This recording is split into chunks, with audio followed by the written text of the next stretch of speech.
Lots to talk about, people.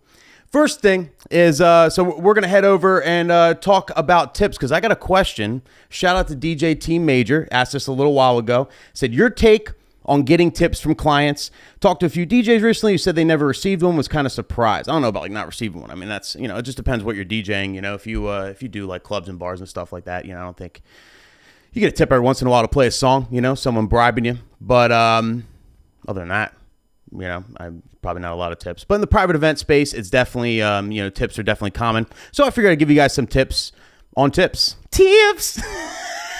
So pretty straightforward, but, if anybody, you're new to the business or whatever, getting tips is an awkward thing, especially if you never worked in the service industry. If you were never a server or a bartender or anything like that, that kind of like, tips is part of the salary.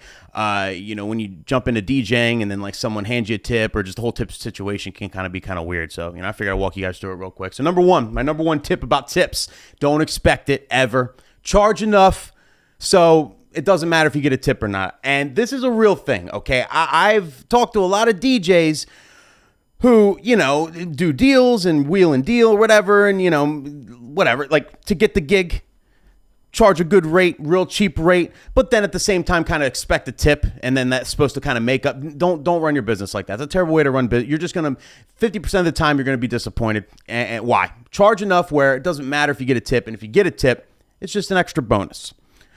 Second thing is never ask for it, okay? It's obvious, but, in case you don't know, don't have your hand out. And this includes tip jars. I'm against tip jars personally. I think they're tacky. I just think it's a bad look overall, I mean, you do what you like, and people use them all the time, especially in the bar world and everything, or a karaoke night or what, all these different kind of gigs you can do. Trivia, you can have a big jar up there for tips, and I get it. I just think it's tacky in general, Don't ask for it. Again, charge enough where tips are just extra. You don't need the tips. Don't rely on tips when it comes to DJing. Just charge enough, in my opinion.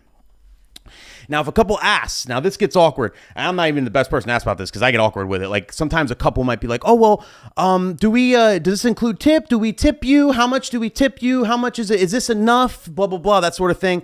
I always just deny, no. Like no tips are necessary. No problem at all. Like, we don't expect tips. It's no big deal. Don't worry about it. I'm happy to be a part of your day. And I kind of just blow it off. Personally, let us know in the comments what you do, if you have a good line for this or how to handle this. But it is awkward when, sometimes you have a client just come right up to you and straight up ask you like, yo, how much should I tip you? Is 200 enough? It's like, dude, why you, I don't expect tip at all. It's good. Keep it, Now, if they do tip you, obviously thank them, thank the shit out of them, appreciate the tips and all that, thank you. It's been a great time, everything. And also, number one rule, when you get tipped, split it with your team. If you're working with a team, if you have an assistant or multiple assistants, production people, whatever. If you're working with a team at this event, split it with the team. It's the right thing to do. Okay? Don't be the guy that doesn't split your tips. Definitely don't be the guy that just cuts off a cut. You get tipped $150 and you just give $50 to your assistant. You keep 100. I disagree with that. Split it. Teamwork makes the dream work. It's just a good look. It's just the right thing to do in my opinion. I'll never forget when I was starting out, okay? And I was an assistant. I started out when I was 14, 15, and I was just the DJ assistant, right? Making my $10 an hour and rolling the wires and, doing what a DJ assistant does, right? At weddings, primarily at weddings and private events and stuff like that. The person I worked with, whenever he got a tip, he would keep the whole thing. Now, I didn't know better. I've never been in this industry before. I don't know how this shit works, right? I never thought nothing of it back then.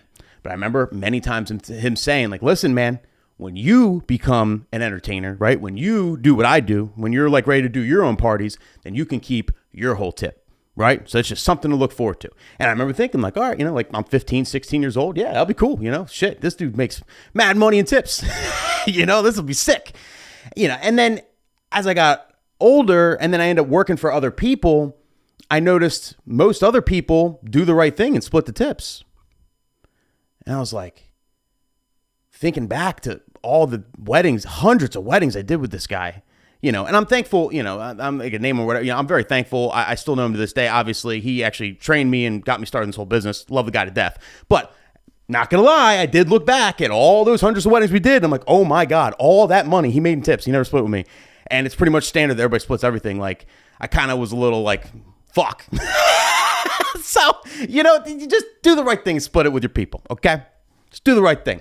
And then as a bonus tip, okay, if you have the means, if you charge the right amount of money and tips truly are extra, I highly recommend stashing your tips. I did this for the first time this year, and it's great. You'd be surprised at what it adds up to. I just basically, I have like this little hiding spot, whatever, in my room every night. When I come home from a gig or whatever, a wedding, if I get tipped, I add the tip to the pile, and then it just builds up. If you stash it all year, just the cash, and just forget about it, just put the tip in there and forget about it. Put the tip in there, forget about it. You're going to have a hefty little sum of money if you're full-time, you do a lot of gigs. You'll have a nice little chunk of change at the end of the year, and you can use that for a vacation, use it for your taxes, put it in the bank, use it for crypto investments, use it to buy Pokemon cards, whatever you're into, but I never did this. So many DJs I know have done this. It sounds stupid, but like, I'm not great at that sort of thing. And I finally did this past year, and man, it was fantastic to like have that little chunk of change at the end of the year this past year. So those are my tips, okay? My tips.